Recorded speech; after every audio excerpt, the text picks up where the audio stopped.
It is my distinct pleasure to introduce Dr. Paul Courant this morning. Paul has a number of distinguished titles, has published all sorts of papers and written books. Some of that is on the screen. That's not the stuff that matters, so you can read that. I want to tell you about the stuff that really does matter with Paul. Paul is perhaps one of the unknown heroes of the reason we are here today, and let me tell you that story. Michigan decided at a point in time that its Lotus Notes-based homegrown teaching and learning software was perhaps not what it should do for the next decade. And started a little software project that became known as Chef, thought it would be open source, back when open source really wasn't anywhere in higher ed. You know, kind of the if we build it, they will come. Michigan started building it, and a few people did come to a few quilting circles about it, but not much happened. And Indiana ended up needing something like that about the same time, and as did Stanford, and one thing led to another. And at an Italian dinner in Ann Arbor in September of 2003, we hatched the idea to move forward with what was then unnamed, but became the Sakai Project. Paul was provost at the University of Michigan at the time, and I want to be absolutely clear. In 2003, higher ed had not done anything in a core system for teaching and learning that was institutional investments. uPortal was out a few years earlier and had done some great stuff, without a doubt, a little bit different development model. But Paul, as provost, said we ought to do this, and he wrote the check to do so and sent us on our way. I don't know what we would be doing today had Paul said no. We might still be here, we might still be having a quality conference, and the term community source might have otherwise evolved. But I absolutely assure you, it would not have evolved in the way that it did or the pace that it did had Paul Courant not made that decision at the University of Michigan at the time. Shortly after being provost for a while and realizing that cutting the budget every year was not particularly fun, he decided to go back to his faculty roots, for which he was soon put on umpteen national task forces and committees. One of those included a task force that he led at the Mellon Foundation over Ithaca. And the question was, is this open source, community source thing, is this really going to go anywhere or not? He ran a group of university presidents and some others and produced a report with just an utterly dreadful name, something called OOS or OS or something like that. But the report was neither Pollyanna-ish regarding our potential future, nor was it dismal that we couldn't do it. It was a very measured report that I think if you go back and read it today, you find that there was considerable wisdom in the inside. And it gave considerable credibility with presidents and other institutions about what was going on. Well, not to be outdone, Paul then took a real promotion in his life. He had been provost and it was time to step up. He became the university librarian at the University of Michigan. Now that is perhaps an unusual career path for a chaired professor to go through various ranks of provosthood and then become the librarian. But Paul became a librarian with a mission.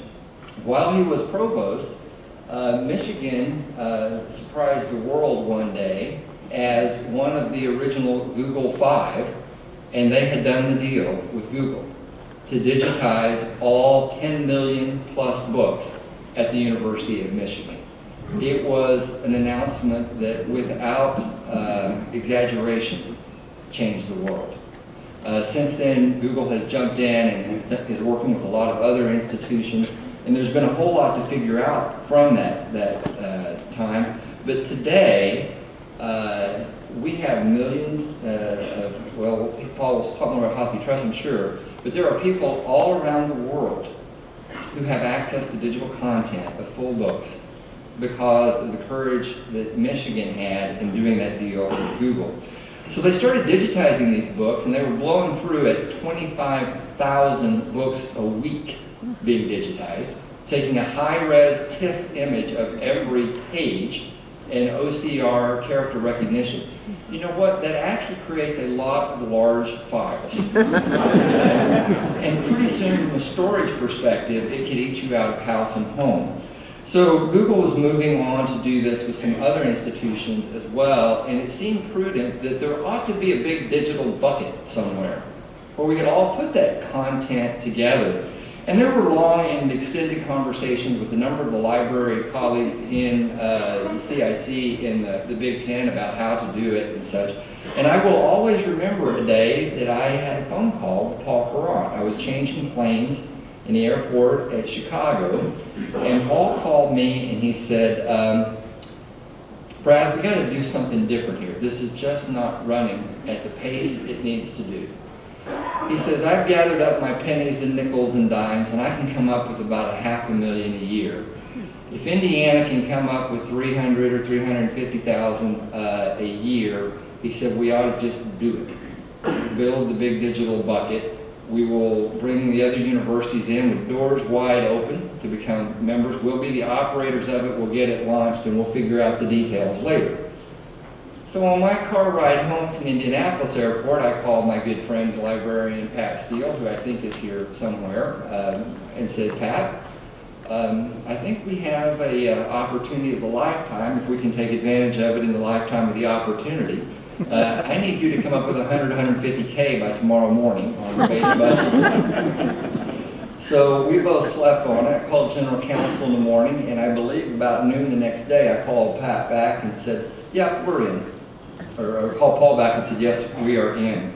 That was the beginning of what became the Hathi Trust. And today there are over 7 million digitized volumes in the Hathi Trust. Paul is a man of big vision. He believes in public education and has been a lifelong advocate and lived a life exemplifying it. I'm honored to have my friend Paul Courant with us today.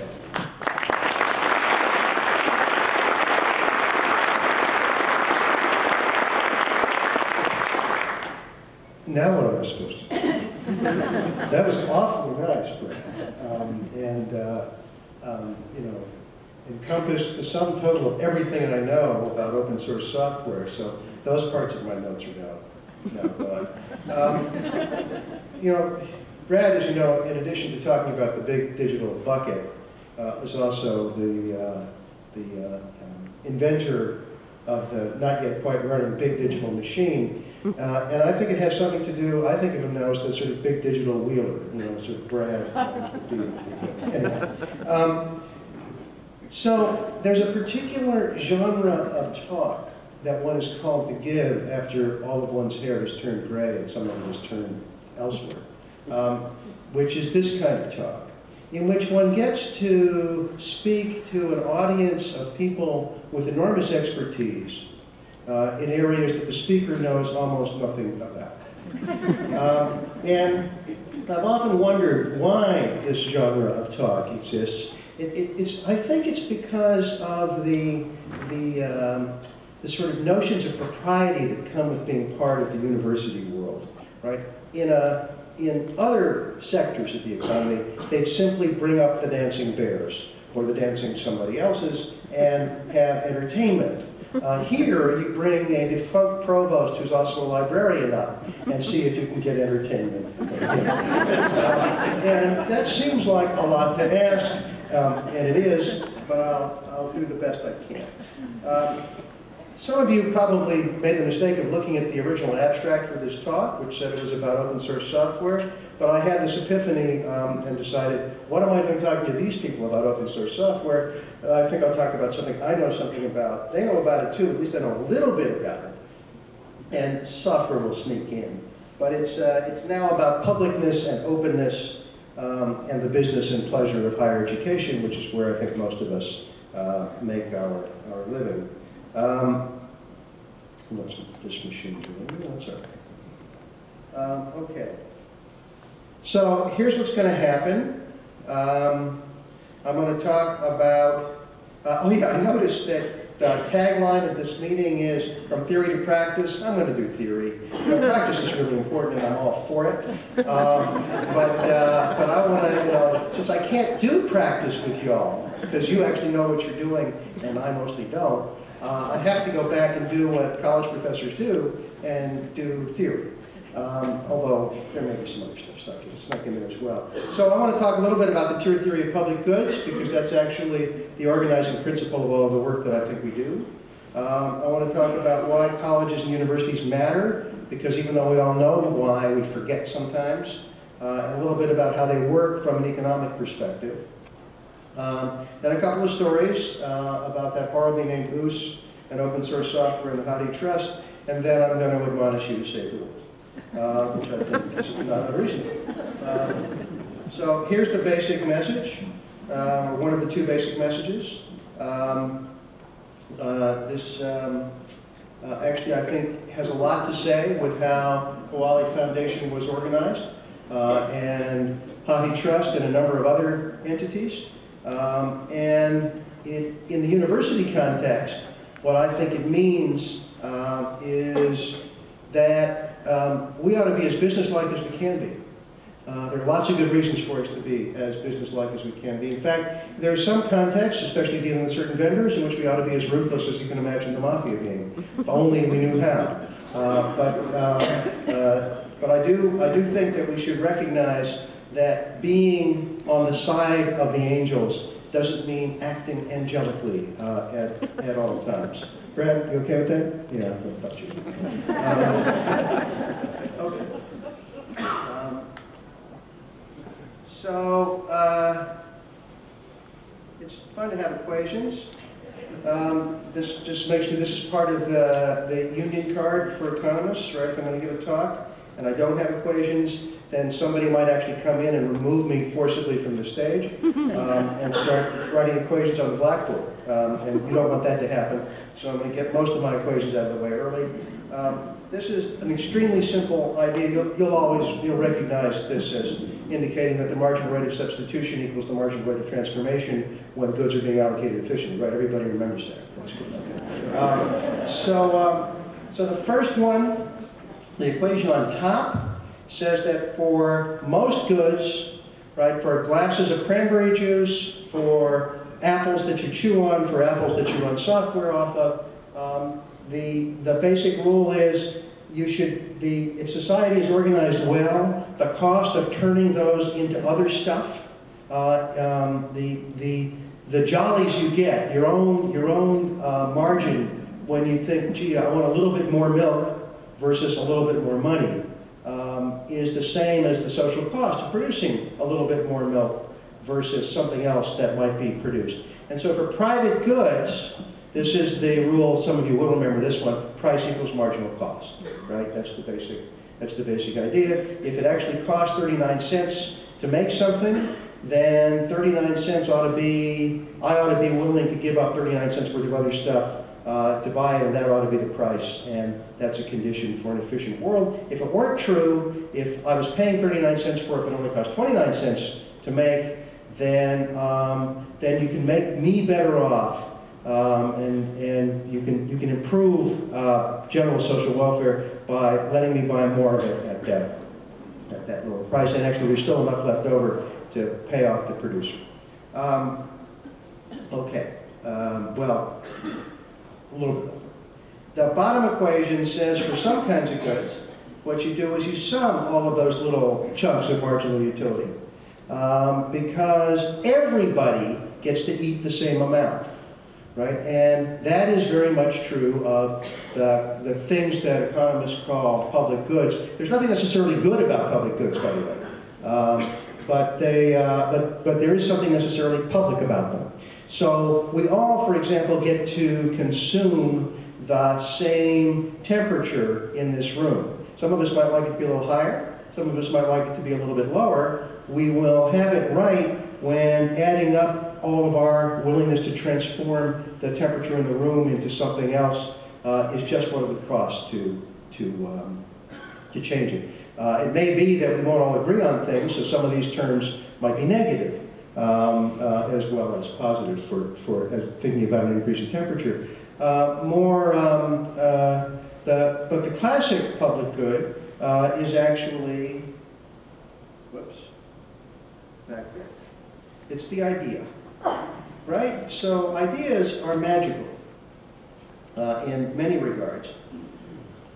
But the piece of magic here for them in this context, and it's really easy to see, is if I know something, if I have an idea and I write it down or I share it with you, my use of it is in no way diminished because you have access to it too, right? If I proclaim that Columbus sailed the ocean blue in 1492, which I dimly remember from someplace, the fact that I've shared that bit of news with all of you, of course you all knew it already, doesn't make it any less useful or true for me.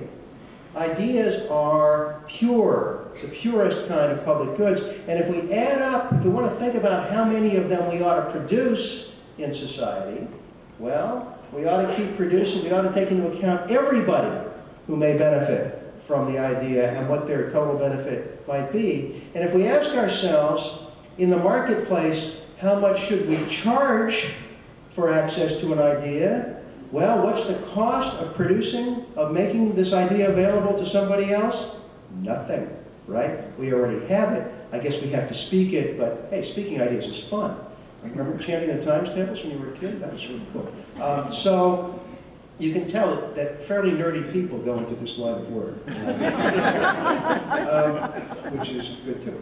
So the right price to charge for access to an idea from the point of view of efficient production of ideas and efficient use of ideas is zero, right? That's what we ought to be charging. There's a problem there, because paying the bills with charges of zero leads to all sorts of difficulties. And so I'm not pretending that we can actually get away with pretending that the production of ideas and facts and knowledge is free or cheap. Lord knows it's not. It's very expensive. But the right amount to charge, if you can figure out how to organize things well, is still zero, because you can make somebody better off once you have the idea without making anybody else worse off. Okay, so that's the sort of basic principle. We are now through part one of this talk. And now we're going to get into other stuff. But that's the basic principle here, that we want to be able to give things away if we can. And I want to point out that in the context, indeed, of ideas, the U.S. Constitution got this right. It basically says, Article 1, Section 8, that in order that it recognizes that there is a trade-off. If you sell ideas for free, right, and sell knowledge for free, well, it might be that nobody wants to produce it. If you charge for it, then you are underproducing it because you want to make it available to everybody if you can. And so what the Constitution says is you can have copyrights and patents. Congress can pass laws reserving to inventors and authors the rights to commercialize their work for limited periods of time. It's right there in the Constitution. It's in the very short list of enumerated powers of things that Congress can do. Back in those days, Congress wasn't allowed to do very much, but they could write a copyright law. And they had a great copyright law then. Copyright was for 14 years. Copyright now is for 70 years plus the life of the author, and we'll get into that if we have to later. But basically the idea was we need to reward inventors, or they won't invent, but we don't want to reward them forever because we want to make those inventions available to the world. And that's the basic setup, and I think that's the basic setup if we think about the ethical obligations we have as educators. That remains the basic setup. Educators and software developers, of course. Okay, now I want to talk a little bit about higher education and the sorts of things that we get from it. And that slide didn't port over quite as prettily as I wanted it to. Okay, so in the higher ed business, and here I'm talking, we produce, I claim, several flavors of value, all of which matter. One of which, the easiest part, and the part that the society focuses on perhaps too much to the exclusions of others, is what I'm calling appropriable marketed human capital, which is to say, you go to school and you get a bachelor's degree in English literature, and your ability to deconstruct Foucault's commentary on Derrida is so valuable in the marketplace that you are able to become rich and famous. That doesn't sound very lucky. Let's try again. You get a degree in naval architecture, and you design a really fast catamaran and the guys from Oracle pay you a ton of money to win the America's Cup. Okay, so that's appropriately human capital. You go to school, you learn stuff, and you can sell that stuff in the marketplace that you learned. And that is a big chunk of what we do, right? We educate people, and they can do things that they couldn't do before. Then there's a very important piece of non-market human capital, I would argue quality of life.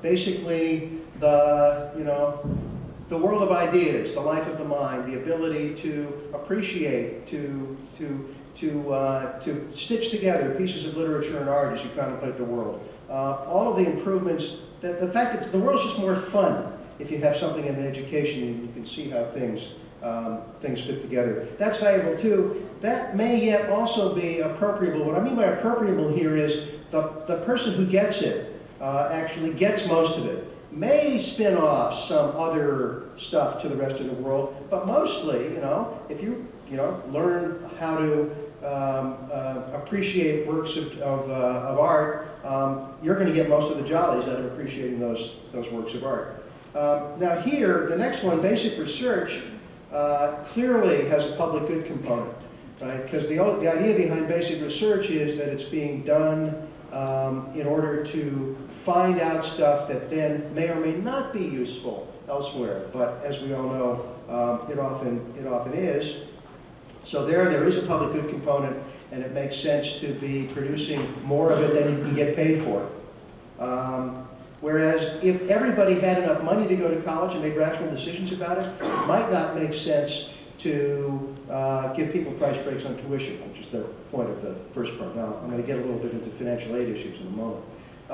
Universities are probably efficient producers of basic research because first, they've got a density of the right kind of people around to do it, to talk to each other, to collaborate with each other. And also, if you're good at teaching, you probably should know what it is that you're teaching about, and you find that out doing research. There's an obvious connection between research and teaching. It's odd, you often get as part of the rap on why, what's wrong with America's colleges today, that people pay attention to research but not to teaching. Well, yeah, there is that at the margin, right? There's only 44 hours in the day, and so if you work a little harder on your teaching, you may work a little less hard on your research, and people experience that. On the other hand, actually, if you don't do some research and you show up to teach, you say, what? You need to know something in order to have the right engagement with the students, including how to learn things, which is what research is, which you'd like the students to learn too. And then I think higher ed can be said to be fairly bad at commercialization, and that's a piece, sometimes good, sometimes bad, sometimes indifferent. I think that actually lots and lots and lots of leadership in higher education think that they're going to be on to the next Gatorade and really make big money for the university, which Gatorade does for the University of Florida. And actually the amount of money to be made in tech transfer doesn't tend to be very high. We might be better off, society might be better off if we just gave it away or found good commercial partners like the Quality Foundation to figure out how to make good use of it in the marketplace. But I don't think that we're especially efficient in that part, whereas we are efficient in producing the original value. And then here, here's a long list of other things that higher ed produces that are of value in society. So actually, we have this appropriately human capital. We have this kid who's gone to school and learned how to do things and is now making a nice living in the marketplace. It turns out that if you have lots of those, they innovate, which tend to produce value for others. Highly educated places tend to pay low-skilled workers more than lowly educated places. So there's actually a payoff to the wages of people who didn't go to school, having more people go to school. That effect is not huge, but documented over and over again. There's all kinds of stuff, you get something back to society just through the tax transfer system. People who've been educated tend to vote more, tend to do more civic activities. None of these are obviously completely causal, but enough of them are connected up so it's at least plausible that there's a payoff to society of having people who get higher education. Then there are a bunch of things the university does that lead to complementary activities, things where the university becomes a low-cost producer because it's doing the basic research and teaching that it does. And there's a wide variety of these, right? There's applied research with a local tie. That's the story, actually, of the land-grant colleges. They all got good at doing research that applied the natural resource base of where they were, sometimes agriculture, sometimes mining, quite different in different places. It's not surprising that UC Davis is good at wine and the University of Michigan is good at mechanical engineering. It would be shocking if the University of Michigan was good at wine.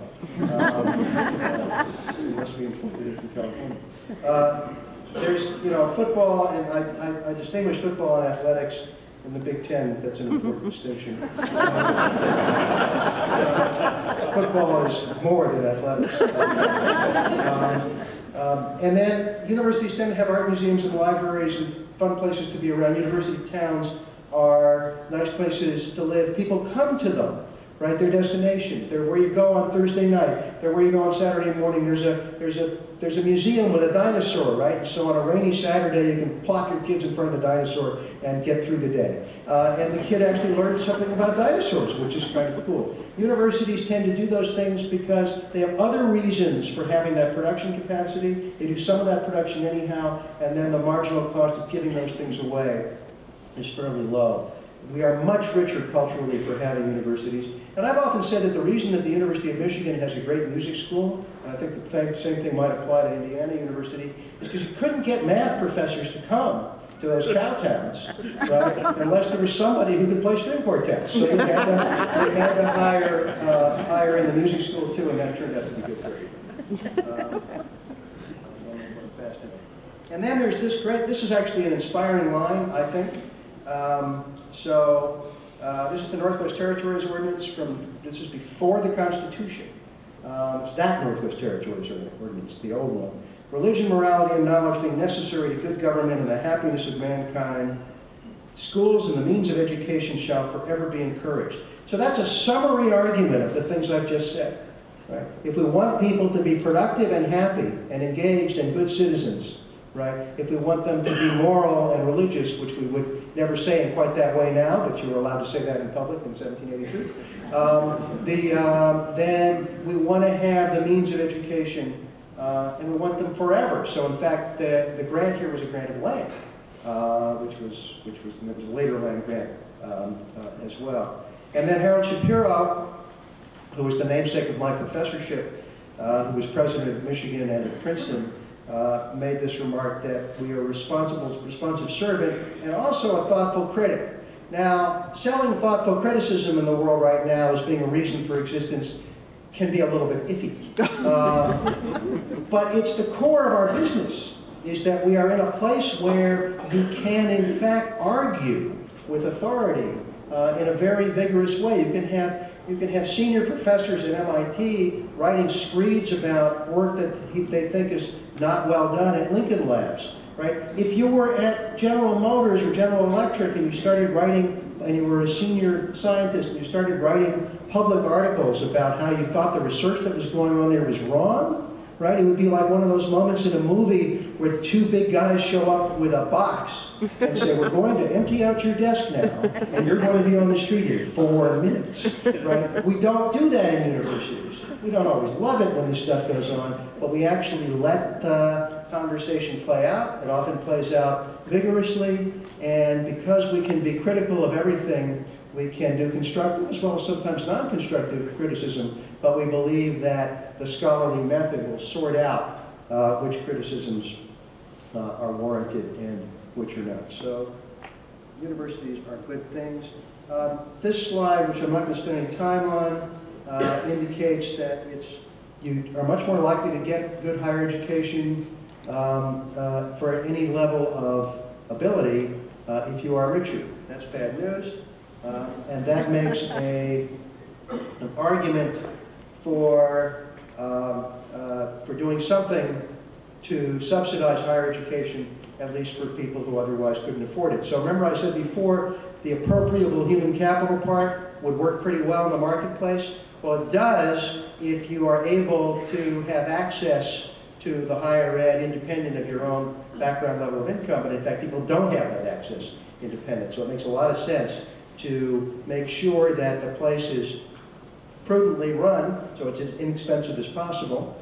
There's work that we can all do together. And also to have some kind of financial aid policy, whether that be at the institutional level, the state level, the national level, all of those levels, in order to level the access to these benefits that higher education confers on people. So, okay, so that's actually, when we get into, as we will, the arguments around tuition being too high, part of the function of quality is to keep tuition low, right? It's to do all these other things that I've been talking about, and to do it, I won't say on the cheap, but to do it efficiently and effectively. And small differences of 1% here and 1% there, added up over the cost of administering this large sector of the economy, that's real money, right? You can send a lot of kids to school on that money. You can buy a lot of fume hoods. You can do lots of the things that universities do. I'll probably say that again.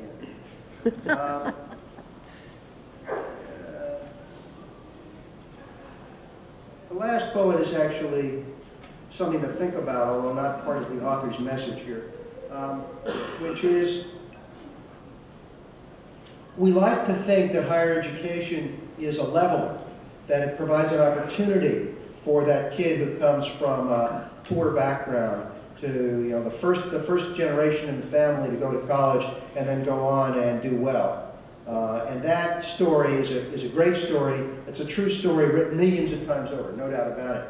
But if you actually look at who goes to the best colleges, it's the upper middle class. The better the place on any ranking you want, the higher the average incomes of the students there. So that's a policy choice we've made to allow that to happen. And we should ask ourselves if that's the policy choice that we want to make. It's complicated. This is the United States of America. People with lots of money get to buy what they want.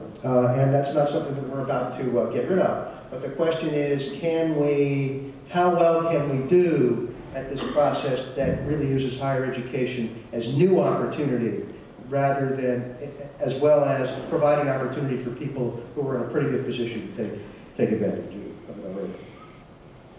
I'm going to skip over that slide. Oh, look at that. That's really cool. So I'm now thinking about the university as a firm, and you think that, you know, and you know this because of the work you do, you think that higher education administration is complicated and it ought to be easier. It's complicated and it shouldn't be easier. Because this is a terrible line of business to be in. Nobody wants to have this many customers who disagree with each other on something that they're not actually allowed to sell in the marketplace. What kind of deal is that, right? And yet, that's what we've got, right? Everyone, I used to be the provost. On a bad day, every one of these people would call me up, right? And complain often about the same thing from different points of view. There was actually a few times where people would start sending us emails in the third quarter of football games we were losing. That was helpful. So we had the university administration has to keep all of these people approximately happy. And the things that keep them happy are, as you all know, kind of different. And even faculty, you'd think that faculty were employees. Let's have a laugh about that.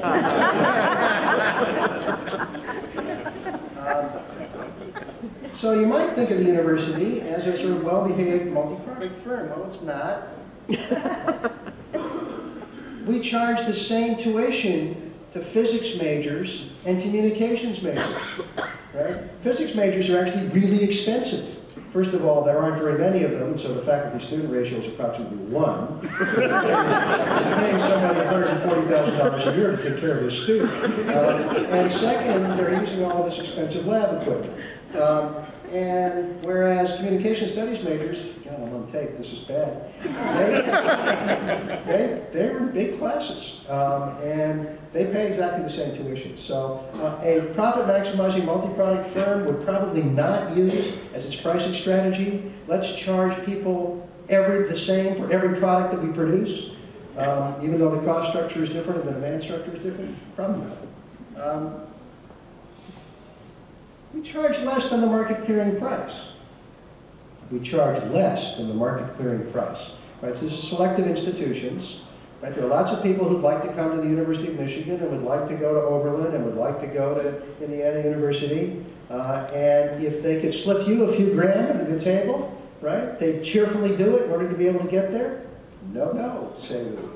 We're going to have a price that's low enough so that we can pick who we want, because we think that students are really important inputs into the process. We want to have a class that's interesting, that can interact with each other in interesting ways. We have tastes about our customers, right? And we are able to articulate those tastes, and we think that's good for everybody, and we're probably right. But it's a very different line of business than you might want to be in. If you could just sort of charge the market clearing price, you know, the small liberal, the good liberal arts colleges could charge much more than they charge. They wouldn't be able to get financial. I mean, there'd be issues here about who they'd wind up with. And I don't know what Harvard could charge. I don't want to think about what Harvard could charge.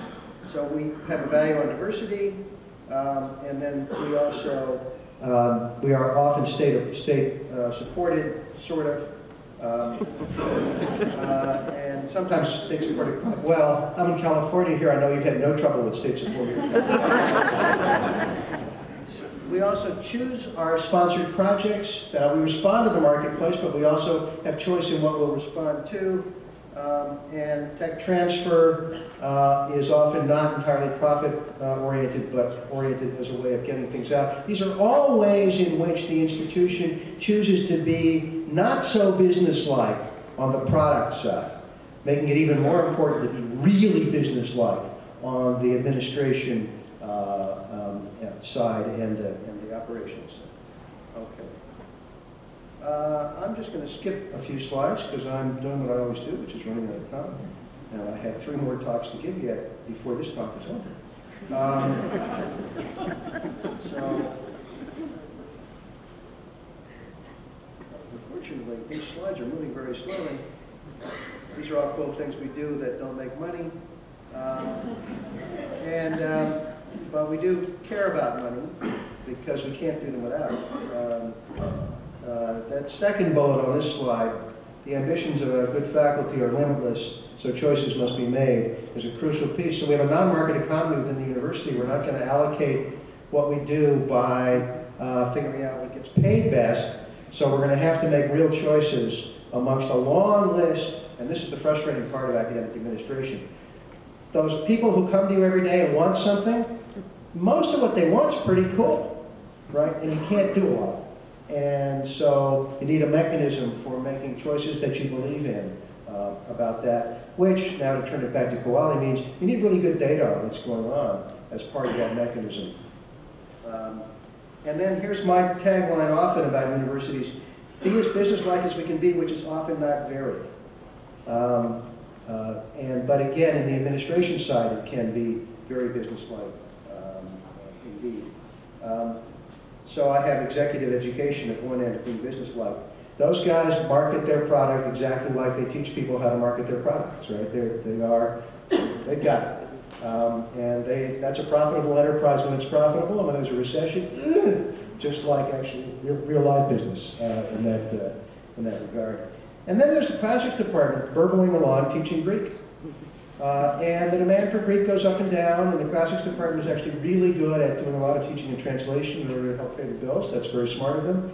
But it turns out from time to time, the fact that we know not so much Greek, but Sumerian and Aramaic is really valuable, because when we invade Iraq and we're trying to figure out what's valuable there and what isn't, and what should be preserved, and what's important to understanding of the development of Western civilization, you take a bunch of classics major nerds from universities around the United States, and you ship them over there to go to the museums and help protect that remarkable resource. And if we in the universities didn't do that, and on another side, if we couldn't trace, the important scholarship that goes back to those sources that were originally on tablets and papyri, then we would not know things that matter to us now. And if we didn't study Near Eastern languages and Arabic, when the things heated up in the Middle East, again, we simply wouldn't have the capacity to be able to engage well with those parts of the world. So part of what we are in higher ed is we're an insurance policy against not knowing what the next important thing is going to be. And that's an extraordinarily valuable resource. Okay. Why does tuition rise faster than the CPI? Because. I got to get past these slides.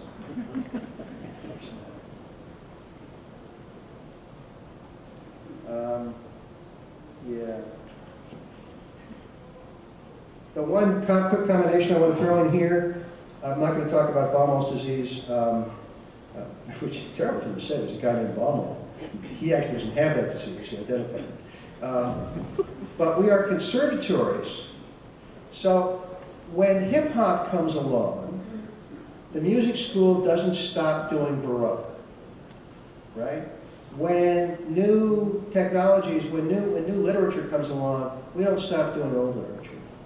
We are responsible for understanding not just what is going on today, but everything that has ever gone on in human thought and understanding, which means that, perforce, the compass of our job gets bigger every day. We can't make it smaller. You can't do, General Motors doesn't know how to build a 57 Chevy anymore. If they wanted to figure out how to build a 57 Chevy, my bet is that more of what they want to know about that is in the University of Michigan library than in their own records, right? 57 Chevy was a great car, except for the vacuum-driven windshield wipers. Hit the gas hard going up the hill in a driving rainstorm, the windshield wipers would stop. Before Ralph Nader, this would never happen. So we have this problem that we're conservative. We have to be conservatories, and we have to be on the cutting edge, which is always an expensive place to be. So our costs go up relative to the cost of things as a whole, because we don't get to discard the past. In fact, it's emphatically our job not to discard the past. All right. I'm not going to talk about Baumol's disease. Yes. Didn't talk about it.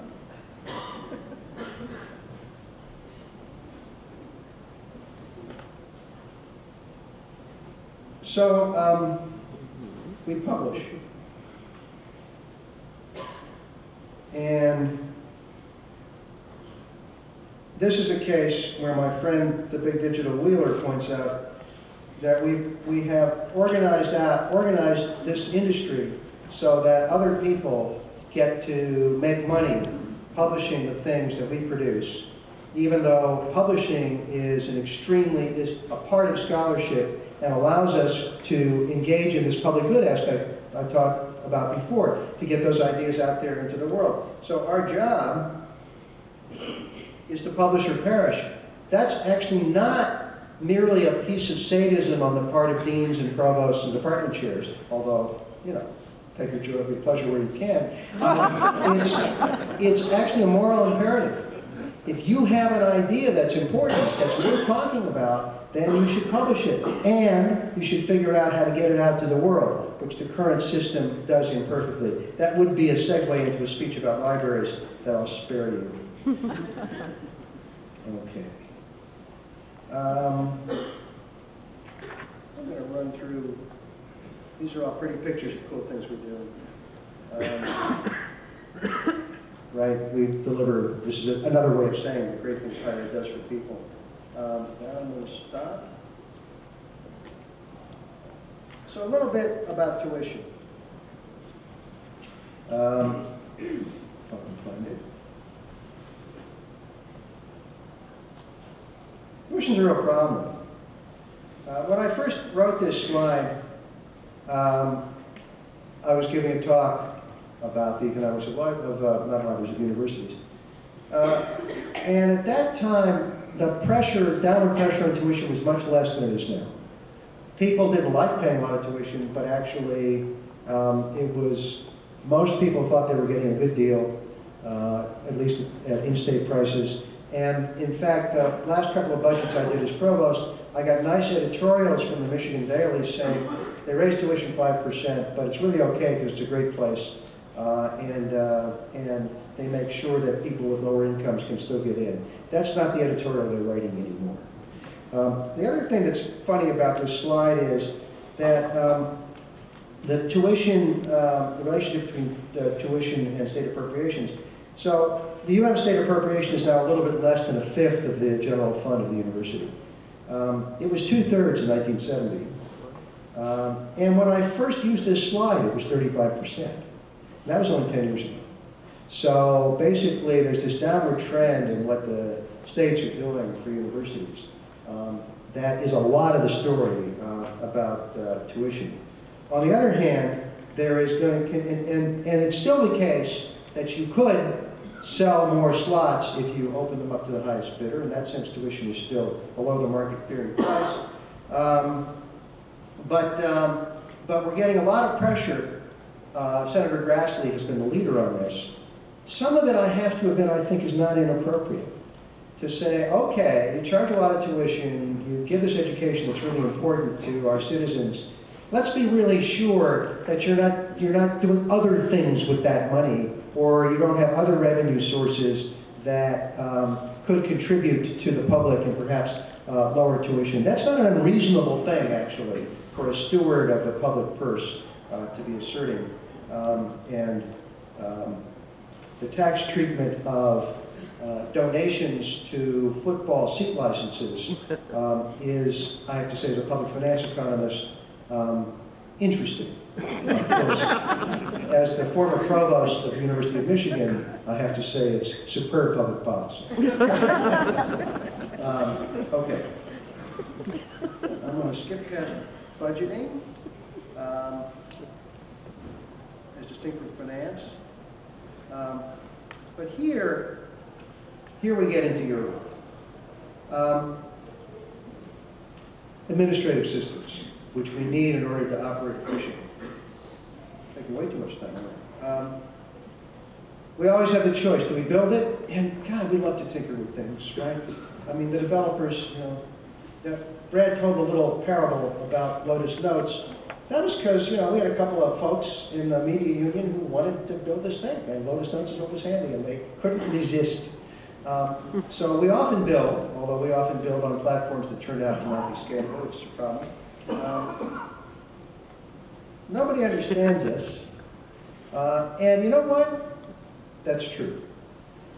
And the reason nobody understands us is because the litany of problems that I went through about thinking about the university as a firm is inconceivable to people who are not in the nonprofit sector, right? And we like to joke about how unbusinesslike we are and the faculty doesn't get it and blah, blah, blah. That's all true. But the fact is we're really proud of it. In fact, it's core business. It'd be nice if we could get a little more practical, a little more businesslike.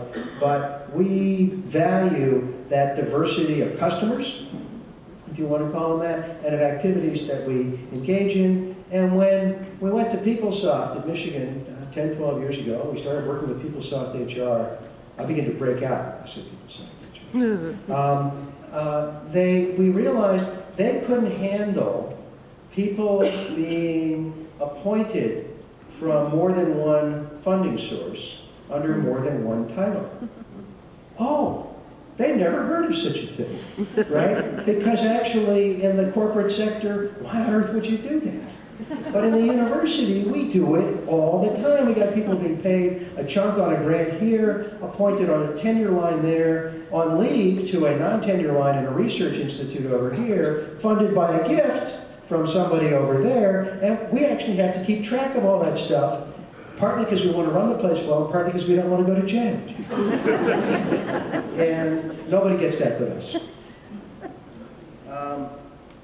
And being better at that or worse than that at your school or mine is not important.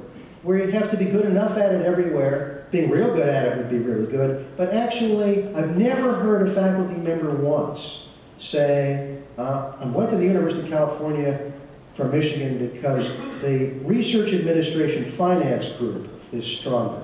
They might notice that. And no doubt it is, Sean.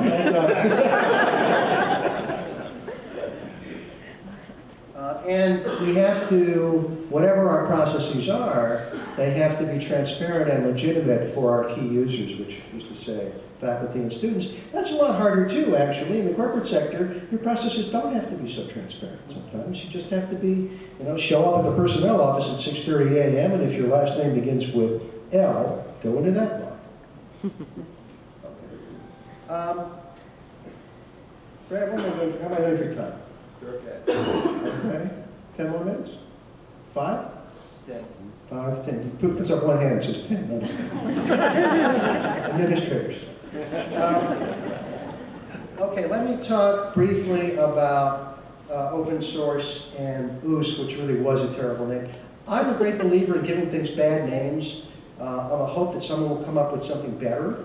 At the University of Michigan, I named the budget system the university budget system. That turned out to be a really good name for it because nobody actually expects that a budget system will be much else but a budgeting system. The previous name had been value-centered management, which just scared the hell out of everybody. So sometimes that works, but actually in this case it was a disaster. Ira Fuchs had a much better name for this thing. It was called EduCore. And the idea was to have some national body that would help to coordinate, produce, deliver, license, lots of things around open source software. Brad's already told the story of Sakai to some extent. And here we're back into the public goods logic before. One of the beautiful things about open source actually is the ideas do get shared. And one of the beautiful things about well-designed software is that you can customize on the margins without messing up the core. Whereas, whether it's designed well or ill, commercial management software, if you customize on the margins, lots of sand immediately pours into all of the gears. So the open source setup is just much better as a dynamic design criterion. And it fits in with the logic of universities, right? We're about ideas. It made sense, sort of intuitive sense, to try to go in this direction. So, but I'm an economist, and I believe that the marketplace provides things pretty well, except when it doesn't. And I need to have stories that I believe about why it doesn't. So it turns out I think there are 3 here that are important, 3.5. One is the one I just made. The platforms that come from elsewhere come from industry, and they don't understand this. They do their business differently. We can improve our business practices, I wrote that for a second, but actually when we're all done, we're not going to look much like that. We have a much less unified structure. The second, which is universal in the world, is the distance between developers and users, right? And it's a cartoon. The developer's Dilbert, right? The developer shows up and says, I hear you want me to build something for you. And the user says, here are my requirements. And the developer goes off and builds something completely different. And the user says, this isn't what I asked for. And the developer said, well, you weren't very clear about that. And furthermore, this is what I can build. Okay. So that's not, you can see that I'm more user-oriented than developers. What you got to have is the same people in the same, you got to have a mind melt here. You actually have to, the right answer to the question, what do you want is, well, what can you do, right? And then you negotiate between the what you can do and what you want to figure out what will be done. That involves having people in the same room for extended periods of time, exchanging ideas. The open source setup, the directed open source setup, where you have a goal, and the people who are doing the writing live cheek by jowl with the people who are going to do the using, utterly crucial. And hard to do in the commercial software industry. I think actually the great open source projects in universities and elsewhere have solved this problem better than anybody. It seems to be hard to get at in the marketplace. The marketplace is often the point, well, this piece of management software is what all the other firms that look like you are using. Obviously, you'd be more efficient if you would use it too. That doesn't work. And then there's the monopolization issue. So here's the great thing about markets and monopoly and competition. We all love competition. It's wonderful. It drives prices down to cost and so on and so forth. But actual firms don't like competition. Actual firms want to grow up to be monopolies.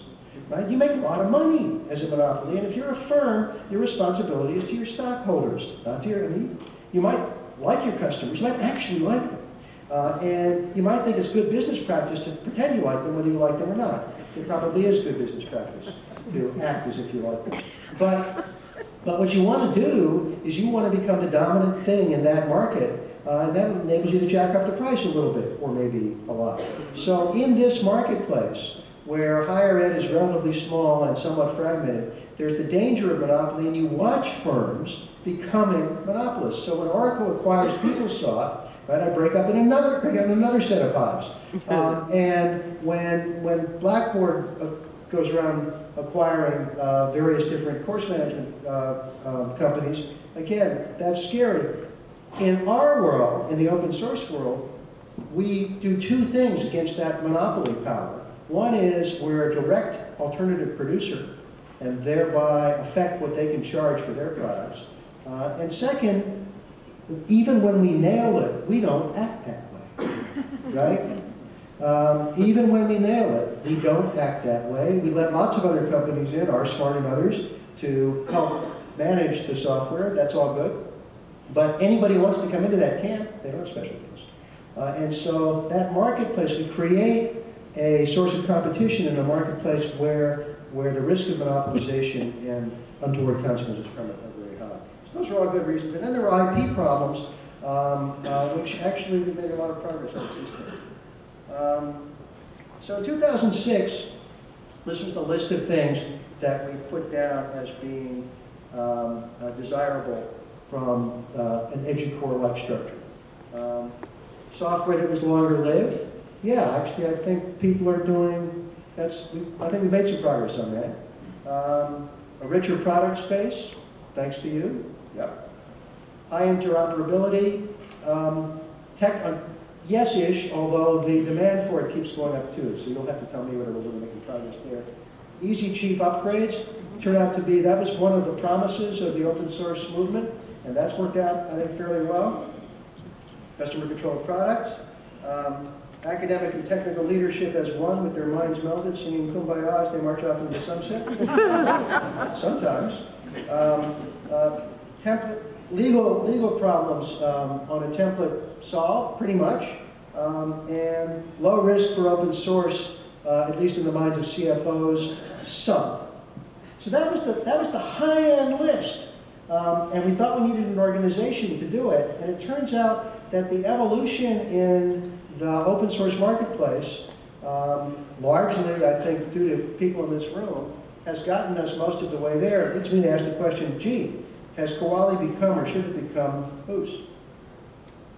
This is a more limited vision, but we did better than that.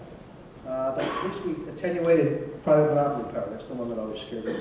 So I'm not going to talk about libraries. I'm not even going to talk about private trust, because I really am running out of time. I don't know where the end of this talk ends. Let's see how quick I can do it. All right, these are all cool slides. Just too bad. I think you'll have access to them, huh? So this is one of the funny things about libraries. Right now, with information technology, it's cheap to make and distribute copies, and everybody's miserable because they don't know how to do the right gatekeeping. And that's crazy. That's a good slide. Too bad about that. So the way I can get to the end of this quickly, just get out.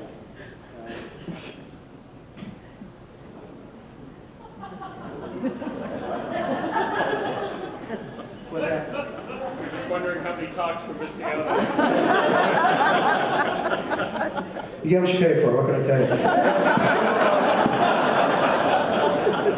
So here's the author's message. It's about scale. The digital technology, going back to the logic of public goods, where the marginal cost of making it available to another actor is zero, right? The digital technology says, be really big, be as big as you can imagine being, build something large, and then do smart variations on it as you will, as you can, as you have to, as the marketplace drives you. But it's not, you know, being the biggest university or having the most throughput through your accounting system, whatever. That's way too small to be thinking about. We ought to be building world platforms here that have enough potential competition still out there, that we don't get into the laziness that comes from monopoly. But the big driver with digital tools of all kinds is to make them all as interoperable and as simple as possible, similar as possible. So the idea is to be big and good and ethical and in service of the larger mission the whole way. So you get there with scale and smart sharing. The other mode here is we share ideas. We share in the sense that third grade teachers tell you to share with the class. That's still very much the business that we're in. And then that gets you, once again, maybe another slide. Maybe, why am I having so much trouble? Oh, I see it. That's exciting.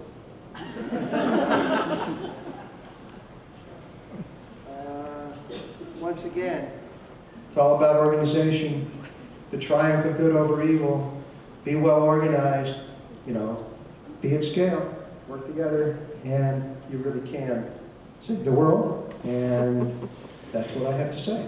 Thank you.